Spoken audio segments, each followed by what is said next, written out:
Hello and welcome to Creation or Evolution, Catholicism and the Question of Origins. Today, we are going to talk about creationists. Yep, we're finally getting to this topic. Have to talk about it eventually. Creationism, creationists. What's the deal with them? Are they ignorant? Are they stubborn? Are they stupid? Or maybe all of the above? So, Father Michael Chaberek, our expert guest, thanks for joining us. I'm eager to jump into this conversation. To frame our conversation about creationism and creationists, might be helpful to go back to something that we actually spent a little time on one of our earlier episodes, and that is laying out what are kind of the four possible positions one can take on the question of evolution. As you pointed out, different writers would nuance it. There may be more or less, but you feel like we can probably get a pretty good handle on the options by looking at these four positions. Maybe let's start there. Yeah, we can generally reduce this conversation to atheistic evolution, which means that there is no God, everything spontaneously evolved from some primitive matter, maybe the laws of nature, eternal or something like that. And then we have this idea of theistic evolution when God is involved in creation in such a way that he uses the process of evolution as a secondary natural cause of production of species and all we see in the universe. And the next position is what we call progressive creation, which means that God actually created things specifically and specially and by his direct action, but this happened over a long time. And we do not commit to a specific time. We adopt the scientific age of the universe, which is probably 13.7 billion years. That's current guess, or current, I don't know, maybe data show it. And then there is this Young Earth Creationism, which says that creation happened according to how the Bible describes it, so through direct divine acts, but it happened in a very short time, maybe between 6 to 10, maybe 15,000 years. So that would be the age of the universe according to Young Earth Creationism. Okay, good. So there's our four basic positions. So we could say that the creationist positions are the PC, progressive creation, and Young Earth creationism. The evolutionary positions are, materialistic or atheistic evolution and theistic evolution. So the main line of division goes in between, right in the middle. So the two will go to the evolutionary side, the two go to creationist side. Okay, so then roughly speaking, when we're talking about creationism, the creationists come in two basic flavors: your young earth creationists and your progressive creationists. Father, what are the questions that we have to examine in order to kind of clarify what creationists and maybe versus evolutionists, or at least versus theistic evolutionists in the Catholic context, are really talking about? What are the questions we have to examine to sort of clarify their position and how they understand these basic views on origins? Yeah, the common accusation, we could say, is that if you question evolution, they say, so do you believe that the Earth is 6,000 years old? Do you believe that Noah took all the dinosaurs on the ark? Do you believe that there is no any kind of change in the universe? Everything was created as it is? Well, that's the problem. That's actually each of these positions, I would say, responds to three separate questions, both logically separate, but also we can give different answers to these questions in each position. I would say that each of them consists of the question how species emerged, so how they were produced, and that for the evolutionary positions, that would be evolutionary process, natural process that is run by some kind of mechanism. Typically, they point to Neo-Darwinism, which is natural selection working on random variation. But this is natural, and which means that in theistic evolution, God uses the natural process. Whereas on creationist account, species are created separately, which means they were created directly by God. So that's one question: how species emerge? What is the manner of the production of species? Because we clearly can tell that something new appears in history of the universe. Mm-hmm. There were no species, there was no life. Let's say 3 billion years ago, there was no life on Earth, or maybe just single-cell organisms. But then about 500 million years ago, you see a variety of life, a vast variety of life, but this is completely different life than the one that we see today. So over time you see that something new just pops up, something new appears. So the question is how these things come to existence. So creationists would say that they are produced by God, whereas evolutionists would say that they are produced by natural laws and some kind of properties that are in the universe. Okay. And okay, so that's the question about the origin of species. So there are first of all, there are distinctions to be made between either of the two positions in the evolutionist camp, whether it's atheistic or materialistic evolution, or theistic evolution, which says, yes, God exists, and depending on the version of theistic evolution, which we've talked about previously, he's involved in some way at some point, but not throughout. And then a distinction has to be made between creationists, and maybe one of the primary distinctions is what you just pointed to, that in the question of where do species come from, both creationist views, the Young Earth Creationists and the progressive creationists, would both say that God brings new form into existence, new natures, new essences, new kinds of creatures. And from there, nature can make, as we've talked about before, microevolutionary changes, adaptations, changes in features, etc.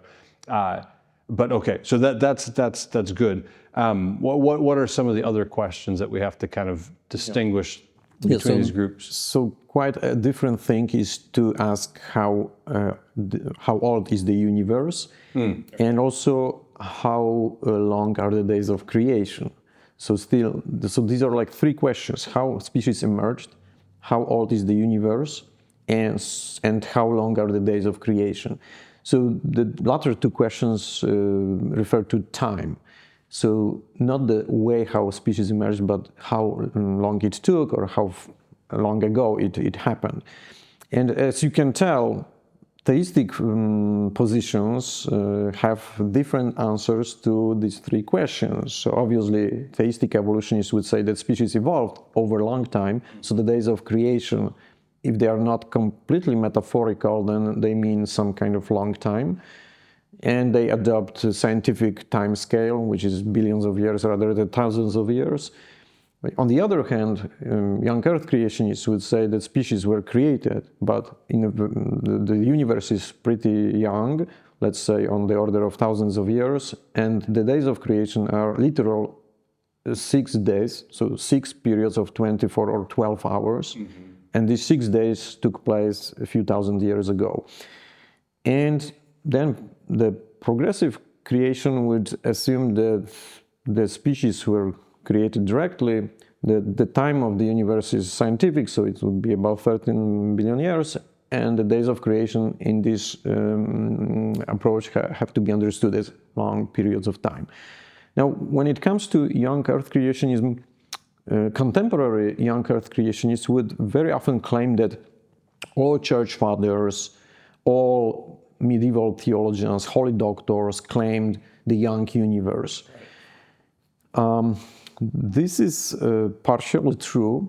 The question is whether they advocated it as a matter of faith, whether they would say that it is to be believed that the universe is young, because none of them would actually say that this is a part of our creed. You don't see this claim about the age of the universe in any of the creeds, ancient creeds. Right. So that's not a matter of faith. I believe in God the Father Almighty, and that the universe is 6,000 years old, and in Jesus Christ is okay. Exactly. Okay. Yeah. So we don't see anything like that. And someone could respond, "Oh, okay, because this truth was not challenged, therefore it didn't have to be protected by the church." Well. First of all, when it comes to the days of creation, church fathers generally shared three views on the length of the day. So that would be St. Augustine, who would say that all days are one day and everything was created simultaneously at one moment in the beginning of time. So that's not like you have 6 consecutive days of 12 hours, so that's a different view.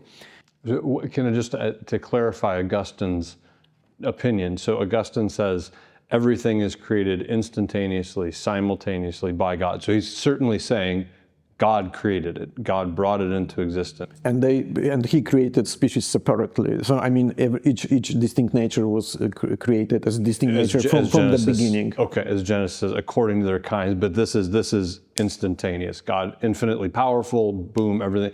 So then, what does Augustine say about the Genesis account where it's presented as 6 days, and is Augustine's view common in the Church Fathers? So it's not very common. We could say that this is a kind of alternative to the mainstream position, but at the same time, Augustine defended a young universe in terms of the age of the universe. So the other question about the age. So the days were 1 day, but the universe is young, and he actually explicitly, Augustine says that these are pagans who challenge our idea of the age of the universe because they speak about millions of years, whereas we know that the Bible tells us that if you calculate the genealogies, you add up the lifespan of the patriarchs, you get about 4,000 years before Christ. Therefore, that's a thing that we should follow. Now, so it seems like Augustine is deriving it from the Bible and presenting it as a matter of faith, but this is not a quite accurate depiction because Augustine treats the Bible in this context as a source of history. So still natural, we could say natural science, natural humanity, natural science in humanities. Yes, he treats the Bible as a historical record. And that's why he believes in short existence of the universe, but still it is not a matter of faith. It's not that the Bible reveals it as something that you have to believe. We just don't have any better record. That's what Augustine says. That's the Bible is the best historical record. And so that's why he believes in short existence of the universe. And by the way, any other author up to late 18th century or 19th century, any Christian and non-Christian author would adopt pretty short existence of the universe, except for some materialists, ancient or modern materialists like Benoit de Maillet, or in ancient times some of the philosophers would accept, basically all pagan philosophers would accept eternal universe, but those who would have any kind of historical approach, they would say that was a few thousand years, like Hindu chronicles, Egypt chronicles, Middle East chronicles, they would all date back just a few thousand years. Okay. So the general perception was that the universe is young. So the answer to how old is the universe, that would be typically that it is young. So the same would be true about other Christian writers. But now, regarding the days of creation, Augustine is kind of on the kind of alternative. Then you have a mainstream position. So the Church Fathers would typically say that the day of creation is a prefiguration of our day, which means that God created the universe in 6 days, and from His work we derive our time, which is the week, 6 days plus the Sabbath. And so they actually do not say how long were the days of creation that that are described in the Bible.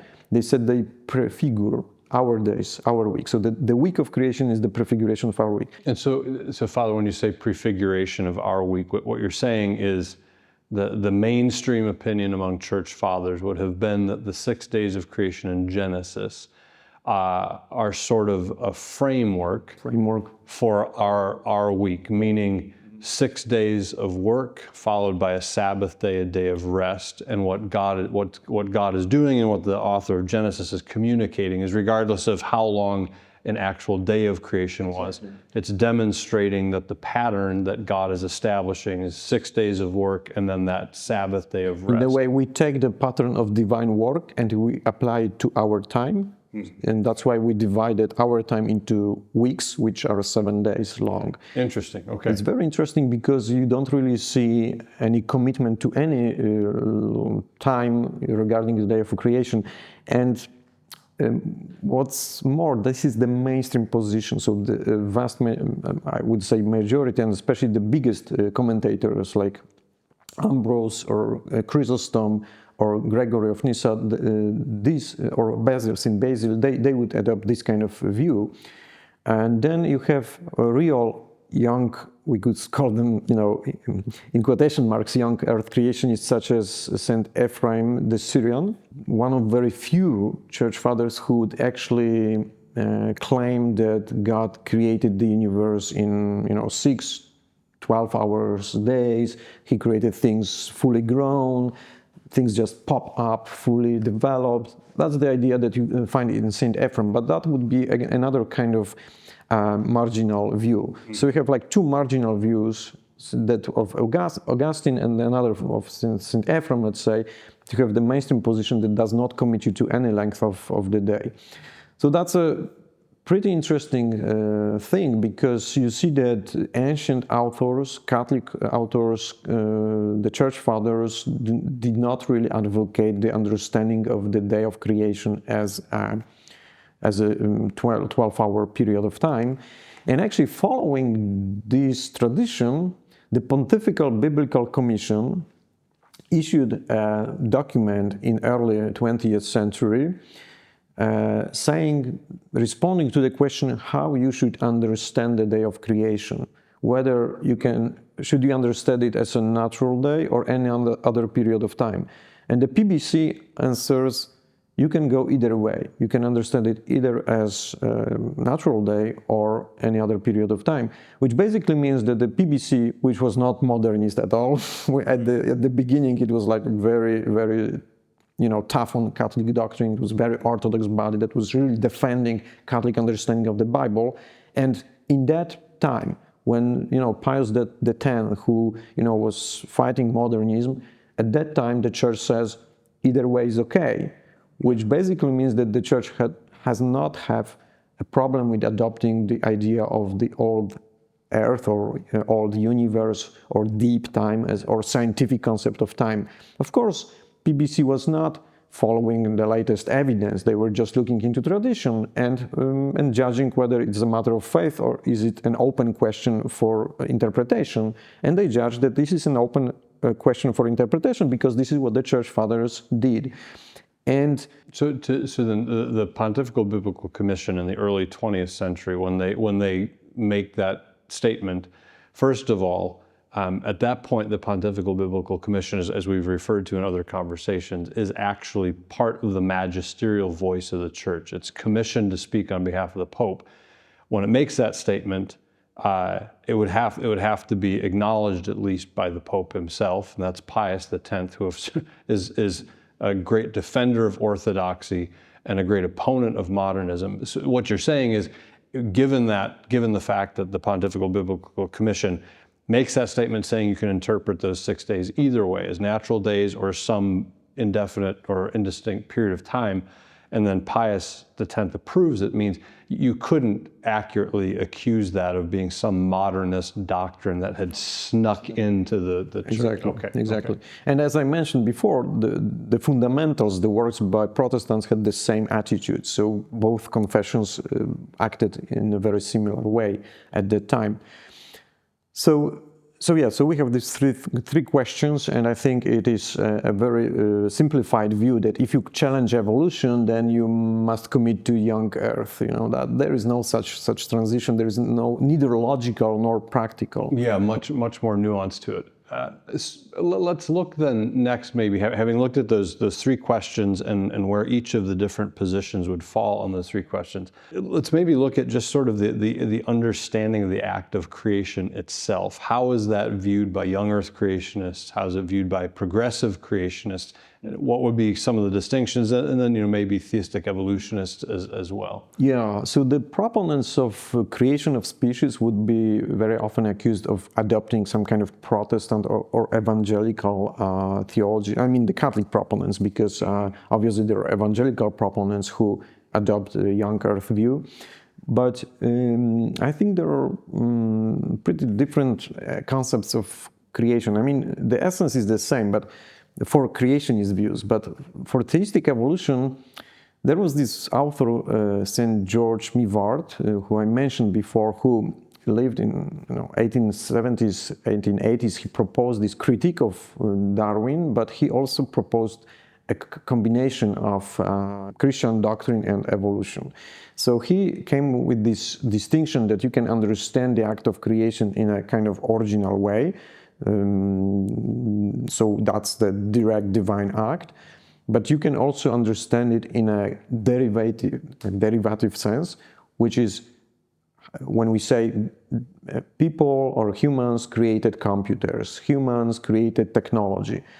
So we are still talking about creation, but this creation happens through secondary natural causes. So he says that in the same way we can understand that God created the universe using natural secondary causes.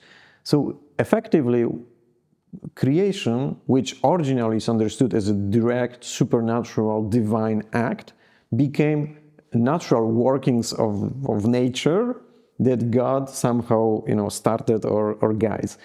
So that was, I would say, a little bit of confusion, because he basically confused creation with production, or creation with some kind of generation. When we are talking about biology, there is generation. So these are natural processes. So he just said that you can call generation. In generation, something new happens because a posterity is produced, some kind of posterity, or so a new individual of the same species is produced. Therefore, you can call it creation. And that's a confusion that he introduced. And I think this is a foundational confusion for all theistic evolution, because until now, theistic evolutionary authors would say, we still believe in creation. Just creation means the workings of nature. In generation, you see changes, and ultimately you get something new. So this is how God works. We still believe in creation, but God created the laws of the universe. God created properties, and these properties kind of necessitate the emergence of those novelties. Therefore, you have some kind of confusion between creation, which is direct, and supernatural. By the fact that it is direct, it has to be supernatural, with some kind of processes that happen in nature that is natural, mediated in natural causes and happening over a long time, whereas creation is instantaneous. So that's the way how theistic evolutionists understand creation, which is effectively depriving of the word. I mean, the word creation has no meaning in this. It's deprived of any meaning. It's essentially redefining the word creation. Yeah, substantially redefining, to the point that it is meaningless, basically. Because what's the difference between saying that things were generated naturally and saying that they were created? But when you think that creation is just generation, natural generation, that's kind of confusion. But on the other hand, you have young Earth creationists who tend to see the act of creation as some kind of imposition of divine power. They very often call it intervention. God does intervene or he does not intervene. So theistic evolutionists would adopt actually the same mistaken idea. So they would say that God does not intervene, whereas young earthers would say God does intervene. So intervention assumes that there is something in existence. So you have the chain of causes and effects, and God enters this chain and maybe changes the course of events. So he intervenes, and the chain turns in the different direction. A good example of intervention is the Annunciation. So Mary has her life, and she is a pious girl, but all of a sudden an angel comes and announces her new task, let's say, new challenge, new vocation, and this divine intervention through the angel completely changes her life. So the chain of causes and effects turns into completely different direction. That's an intervention. Any miracle is an intervention. Jesus' incarnation is an intervention. So many interventions in the history of the Old Testament, Abraham, Moses, and so on. These are interventions. But when we are talking about creation does not assume anything. So intervention assumes that there is Mary, there is Israel, there is her life, all of these. Whereas creation does not, we can say that creation assumes nothing, which means that if something is not created, there is nothing before. So you cannot say that creation is an intervention, maybe in a metaphorical sense, but strictly speaking, creation is just divine action that adds something to the universe. And church fathers such as Ambrose would use a metaphor of a painter. Okay. So imagine you have canvas, and then you put the first layer. You take a brush, you put the first layer, and let's say it's a view of an ocean. So you put water and you have sky. And it's beautiful. I mean, it's fully complete. You can put it on the wall. It's beautiful. And God says it is good. But the painter takes a brush and adds details. For example, he put clouds in the sky. He puts the sun and maybe fish in water. And then he puts maybe a little island on the water. On the island, you see man ultimately. So with each following layer, nothing is ruined or destroyed. Right. The painter does not intervene on his paint or his painting. He adds a layer, he adds something new. So each creative act adds some new layer of entities. And that's a completely different view than, some imposing power entering this universe, ruining everything, intervening, collapsing what had been there. In fact, the original Christian view of creation is much smoother. God acts on his work as a painter. I also like another metaphor that I came up myself of a cake. You produce those cakes that have different layers. Right. And then you kind of put some chocolate, frosting on it. Yeah. But then at the end of everything, you put like a cherry, on top of it. So then it's like, I would say the creation of human is like this cherry on top of this cake, So now it is perfect. It is beautiful because then it is very good. It was good when you had some, a few layers, but when the cherry is on the top and there is all this frosting and cream and all of this, then it's beautiful and very good, right? Yes. Now I'm hungry. Now that you used the painting metaphor was fine, but now I want cake. Yeah. So. Again, just to make sure I'm understanding correctly, and we're tracking this, the progressive creationist view as distinct from the young Earth creationist view. So the theistic evolutionist view would be that creation is redefined. Creation is now redefined to just mean the generation of new beings over time. Natural. There's a mommy and daddy fox, now there's a baby fox. Mommy and daddy fox created a new baby fox, and on it goes, and then they adapt. And okay, so, but for the young Earth creationists, they don't redefine creation, but there's almost, it sounds like maybe a little bit of a confusion about how God creates. They have a more of an interventionist, like he comes in and by an act of power interrupts whereas the progressive creation view is what you're describing with the metaphor of the painting or the cake. That God is adding more being. He's adding more layers.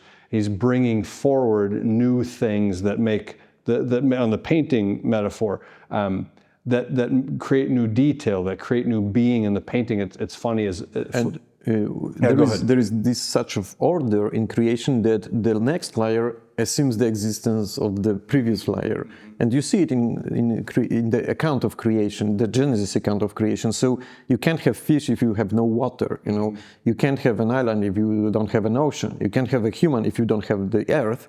And this is precisely how God works. There is logic to this kind of progression in creation. Yeah, that's Saint Ambrose metaphor as of a paint. Yeah, that's beautiful.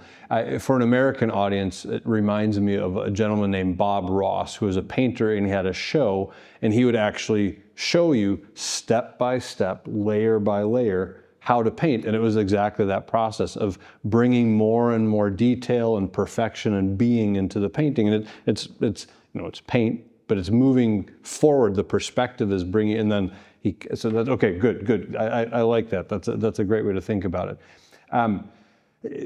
So we're talking about creationism, creationists, and we're trying to be clear and distinct about what creationists believe and don't believe, and some of the distinctions between different groups.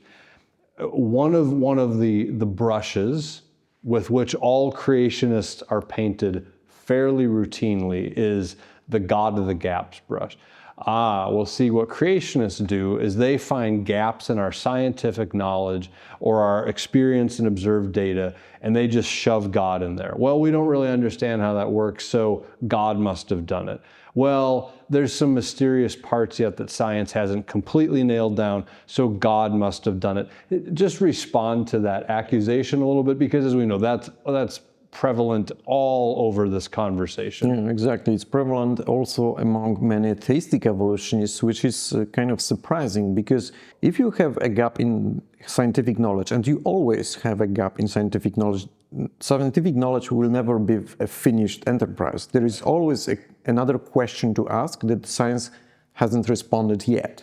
So you have basically two options. To any gap in knowledge, scientific knowledge, you have two options. Either it was made by God, or we will find natural explanation, scientific explanation in the future. Okay?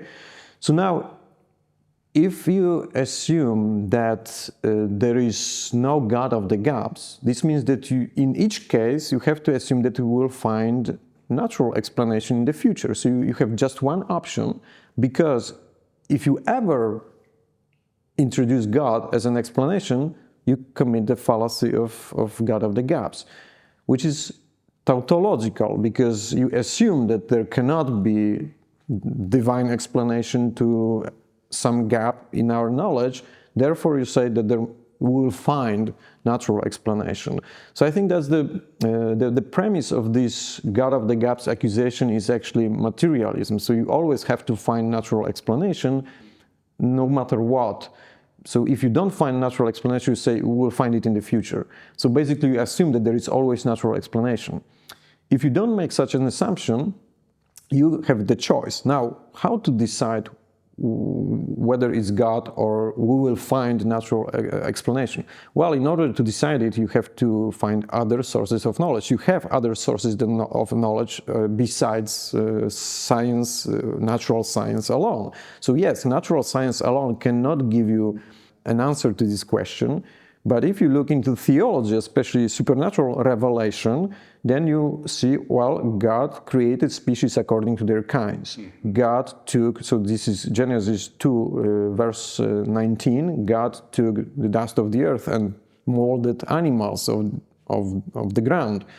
So you have given the manner of creation. Now, you take these two, but it's scientific knowledge that does not explain the origin of species, and you take the supernatural knowledge, the special revelation, combine the two, and you see, well, okay, species, there were so many species, they lived in that or that time. This is what paleontology, geology shows us the history of species, when they emerged, how long they lived, how they propagated, what were their manners, what was their bone structure. Today we even try to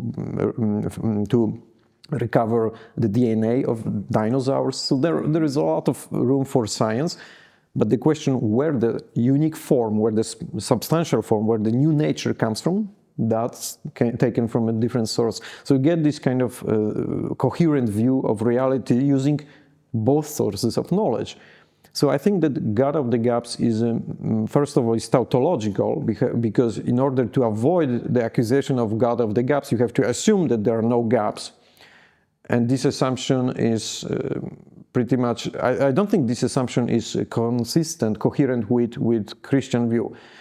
On the Christian view, we would say, well, why would God create a universe that has no gaps? After all, the universe is to take our mind, the observation of the universe is to take our mind to God. So maybe God created the universe with those gaps through which you can see Him. Right. That's precisely what St. Paul says in the letter to Romans, and the Book of Wisdom tells us in the 13th chapter that the universe points to God. Well, if the universe is completely closed off, like this is completely a system dependent on itself, there are no gaps, then it doesn't point to God. And the area where the universe points to God the most is actually the past. Also the future, but in a different way, but the past. So the past, so if you ask where the universe came from, you don't find scientific explanation, but you find explanation in the Bible, and this is the gap in our knowledge that constantly repeats you can't explain everything just using your natural reason, just using science. Right. That's not enough to get the correct answer. Right. That's an important point, because in reality, so two things occur to me as you're saying that. One, the last point you made about looking at the past, specifically at the question of origins, which is what this whole series is about. Those are gaps in the scientific knowledge because properly they lie outside the purview of science. Science can't explain the origin of matter, energy, space, and time, because that's all science can work on is matter, energy, space, and time. So where it comes from, so you have kind of these origins problems for science, which you could just say another way. These are mysteries. Yeah. And so those mysteries point beyond the natural world, point beyond science, to the existence of the Creator, the origin of the universe itself. Where does the universe come from? The origin of life, where does life come from? The origin of consciousness, as philosopher Thomas Nagel has pointed out. The origin of reason, of rational intelligence, and then you could maybe even say origin of information. When you look at those origins questions, you see these mysteries that point beyond what science can explain to a deeper cause, a more fundamental source of these, and then ultimately, so that's okay. That's good. The other thing, of course, that I think is hopefully maybe obvious to a viewer, is when you're describing that circular reasoning of atheistic science, the theistic evolutionists, the materialist evolutionists, where they're saying, well, the assumption is that God doesn't exist, or for theistic evolution, exists but isn't involved. So when we find a gap in our scientific knowledge, the answer can't be God. It has to be some kind of natural process. At the moment, we don't have any kind of idea what that natural process might be, but we know it has to be some kind of natural process. And so in a sense, the evolutionist view, both of them, atheistic or theistic, has their own God of the gaps. It's just their God of the gaps is, we don't know yet, science will figure it out. Exactly. So, and that's sometimes called Darwin of the gaps. Darwin of the gaps, right? And that's a faith statement. Yep. It's a dogmatic faith statement in the future explanatory power of science. We don't know yet. Science will figure it out. It's a kind of paradigm. It's what you adopt before you start any scientific inquiry. So it's a paradigm. It's a model of thinking. So I would say that Christianity is open to supernaturalism, whereas we could say the modern materialistic worldview is closed against supernaturalism. So depending in which mindset you approach the issue, this kind of heavily determines your answers to these questions. So just to clarify, let's stay on God of the gaps. Just one more question, just to make sure we're clear. To someone who would say to you, well, listen, you creationists, whether young earth or progressive creationists, you creationists say that God directly creates species. So the origin of species is God's direct action. How is that not a God of the gaps? Yeah, definitely. We go back to the question of origins. Yeah? So basically, you cannot explain the origin of an entirely new nature by appealing to the laws of nature, to any natural process. So that's not God of the gaps, because you have another source of knowledge which supplements the internal, or we could say substantial inability of science to explain this question. Yeah. Okay. So another accusation that is leveled at creationists quite frequently is that creationism is a quote unquote science stopper. Yeah. We're just everything's faith, and so it's actually dangerous to science and scientific progress to have these creationists walking around with their God who directly does things. And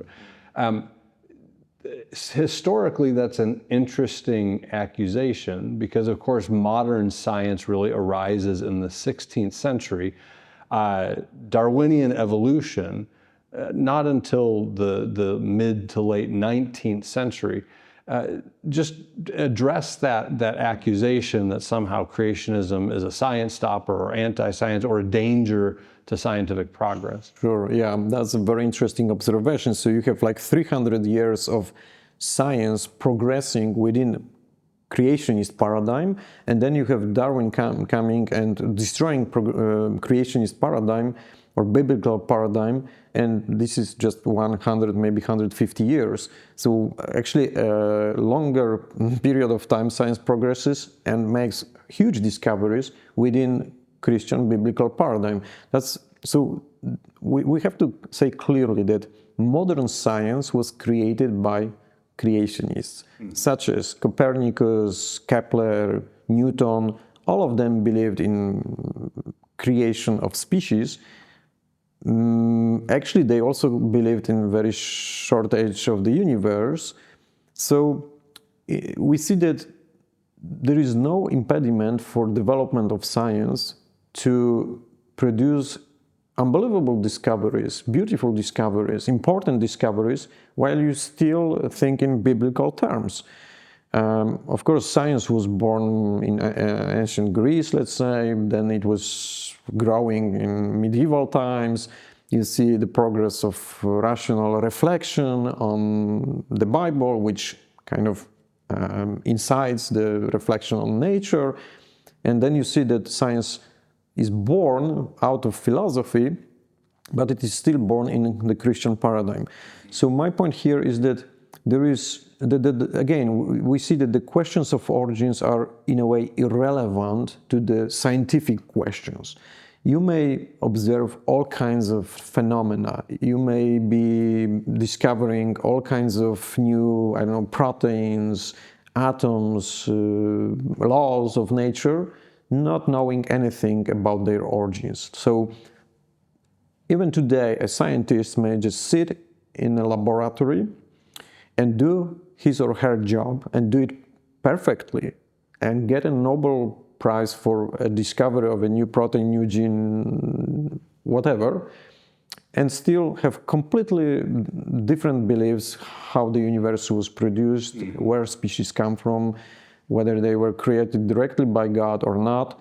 This is completely irrelevant for scientific progress for those questions. So that's why I don't think that believing in creation, according to classical Catholic approach, the biblical approach, is an impediment for science. On the other hand, we can see that science actually was born in Christian culture, which would suggest that actually creationism, biblical Christianity was in fact an incentive for doing science. And there was a lot of study on this, many books were written that propose this idea that some kind of combination of Greek philosophy and Christian mindset produced this effect that pretty much all cultures developed in the same way until, let's say, 14th century. But then in the 15th century, something happens in Europe which is Christian and that has this Greek philosophical background, right, that just the science in Europe just, you know, takes off and actually skyrocket. It grows immensely, so that in the 19th century, those European countries pretty much share discoveries of science with other countries. So they bring science to all the world, and this process lasts for 100 years or so. But how is it possible that, you know, why would science grow in so some would say because Christianity helped to look at the universe not as a holy thing, but maybe Christianity brought the distinction between natural and supernatural.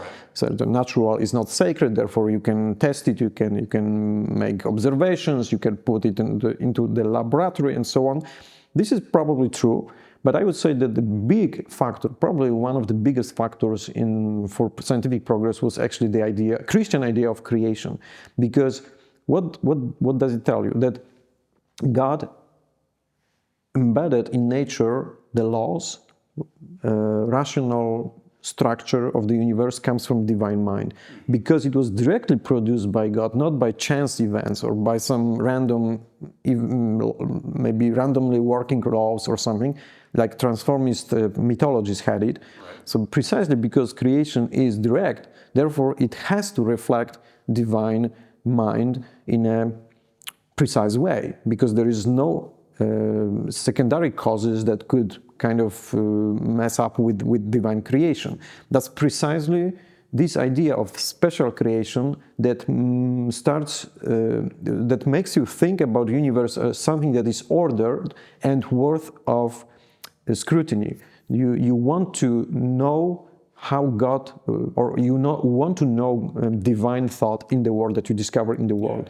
So I would say actually the belief in creation sparked the scientific revolution rather than the other way around. That's an important point. I believe it was C.S. Lewis who said that Europeans launched the scientific revolution and invented the scientific method because they expected to find law in nature and order, and they expected to find law and order in nature because they knew that there was a lawgiver and a divine mind that had ordered it.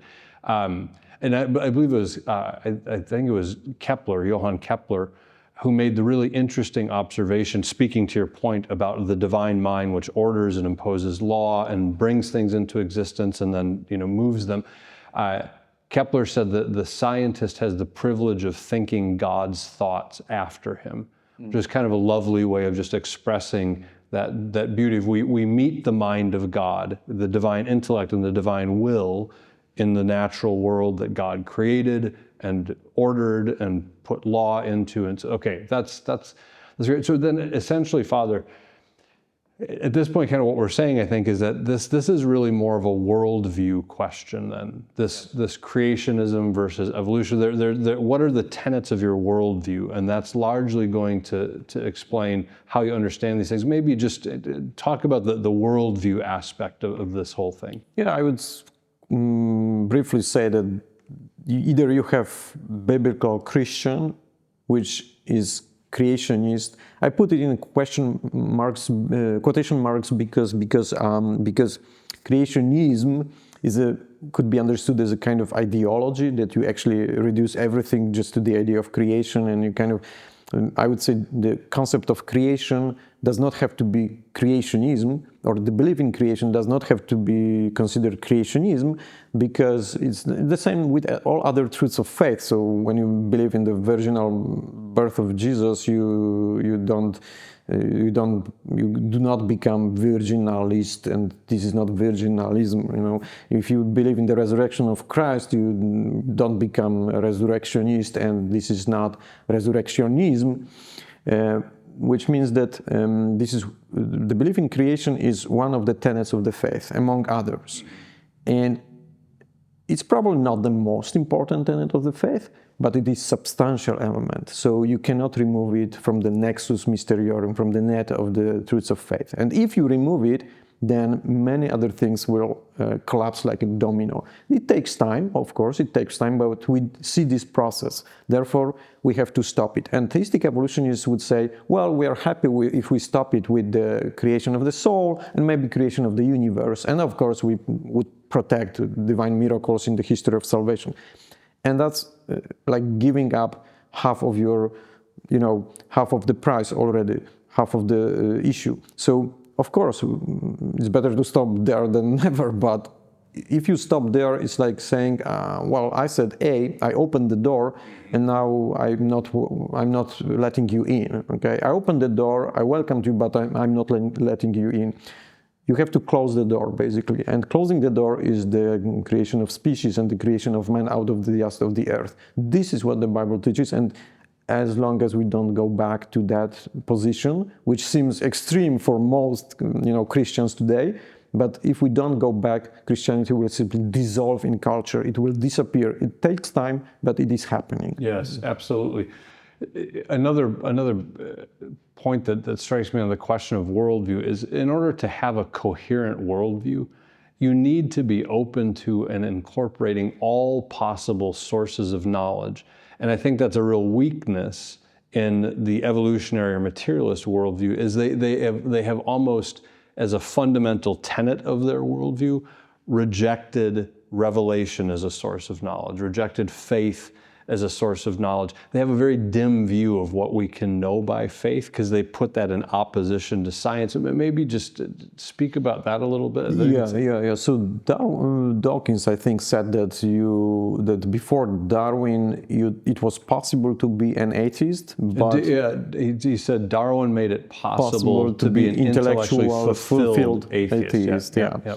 What he meant is that before Darwin, deists would say that everything is explainable thanks to the laws of nature. So, like the universe is eternal, so there is no problem of the origin of the universe. The laws are eternal. They produce geology, so you had the explanation of the planetary system, of all geological formations, but you still wonder how different species of animals came about. And Darwin supplements this idea, and that's why Dawkins believes that, or other atheists believe that their worldview is coherent, because you have cosmic evolution, biochemical evolution, biological macroevolution, and this kind of builds your worldview into a complete system. And of course, challenging evolution means that you kind of drive a nail or drive a, kind of stick in all of this, and it breaks apart. And that's why they have to defend it, whether there is evidence for it or not. And that's the point, that all those evolutionary departments of evolutionary biology, I mean, they would always tell you questioning evolution is not scientific, because evolution have been proven, but it has been proven by those who have no other choice. So it is believed to be proven by those who have no other choice. So a Christian have a choice. He can believe either God created species directly, or he used the process of evolution. So he is kind of open to two possible interpretations. But an atheist have no choice. So the question whether there is evidence or not, or there is no single evidence, he will keep saying that this is evolution, because the other option is closed off up front.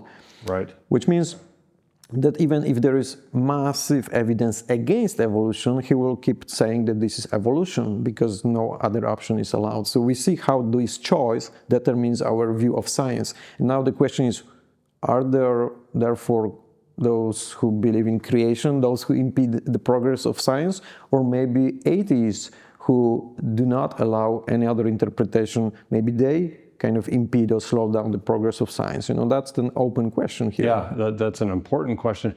It makes sense that for an atheist, for a materialist, they're going to have to embrace evolution, defend evolution, like you pointed out. That's what makes it possible for someone like Richard Dawkins, who is an avowed atheist and materialist, to say, because of Darwin, I can now be an intellectually fulfilled atheist. I'm not haunted anymore by the question of what explains the origins, the mysterious origins of all these things. I'm not clear, though, why Christians, believers, even theologians would subscribe to evolutionary theory, which is as clear as we've been talking about in these conversations, clearly very much at odds with classical Christian understanding of origins. What are your thoughts on that? It's a pretty complex question, and I wouldn't say that I have like one single Sure, clear I'm kind answer. of asking you to speculate a little bit, right? Yeah, this is. I would say that there are maybe 2 or 3 main factors that created this, put us in the situation where many Christians, including many theologians, even Catholic theologians, would say, well, I'm kind of in this, I have no strong opinion on evolution. I'm not a scientist. I adopt what scientists say, but I have like no strong opinion. I leave this question to biologists.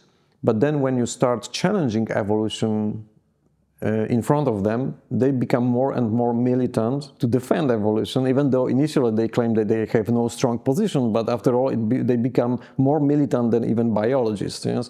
So that's an interesting phenomenon, and it points to the fact that, well, they claim they don't know biology, and they say, well, but so why would they defend it if they don't know biology?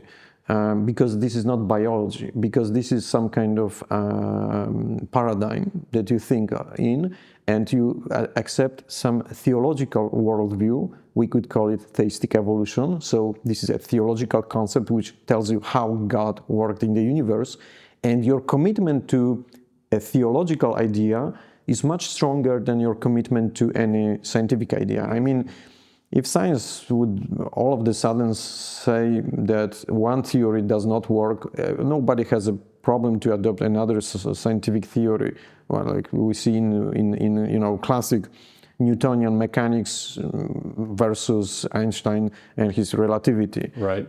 I mean, the transition was pretty smooth. The observations made most scientists to switch to a different theory or enrich their thinking with this new theory. So scientific issues do not create any heat. The scientific debate is typically kept in narrow group of specialists who may argue among themselves. They may come up with some conclusion, but general public is either irrelevant or easily accept new findings of science, so-called. Right. Whereas with evolution, we see something completely different. For the last 150 years, we see heated debate, and even people who are not scientists or people who are not very intellectual, they have their opinion on evolution, which even this fact alone tells you that this is not about scientific evidence. Right. There is something more going on, And obviously some theistic evolutionists would say, yes, there is something more going on. We have to educate more. We have to put more evolution into science textbooks because they just don't know enough about evolution. They don't understand it, therefore they reject it. And so I don't think that's the cause. I think that whether you believe in evolution or not actually modifies many of your other views and impacts your worldview and ultimately your moral choices as well. Where do you see this debate going in the future between creation and evolution? Where do you think this is headed? Yeah, that's a good question. I don't have the ability to see the future. I would say that there are two debates. Basically, one debate is let's say, general debate in general culture, where you basically have some kind of disagreement between materialists and those who believe in supernaturality. And this debate is probably not to be won in any foreseeable future.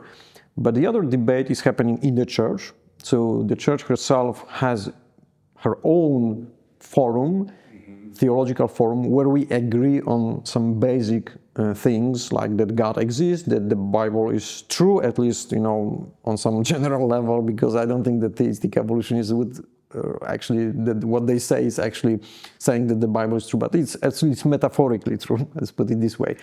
Right. And then, so we have some common ground where we can debate, and also the resolution of this question in the church is kind of easier than in general debate because we have the authority of the Pope, the bishops. So theoretically, to fix this thing or to give an explanation, it would be theoretically pretty easy by the Pope to issue some document that would settle the question that Pius XII opened 76 years ago. So I think that that development is more possible. It's like something that will probably be happening over time, that will be kind of opening this debate, this discussion. We are just in the beginning. I think that for the last few decades, there was a very small presence of young Earth creationists in the church, and in the Catholic Church probably only beginning with the 1980s, so it's a fairly young idea, a young Earth creationism. But then we kind of grow from there to present what I believe I'm presenting is a viable science-faith synthesis that takes into account the best of our science and the best of our traditional theology. Yeah.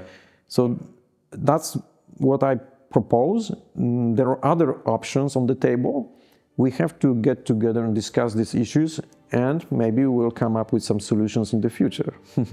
Very good. That sounds like a great place to end. Father Chaberek, thank you very much for being with us again. We'll look forward to our next conversation. Thank you.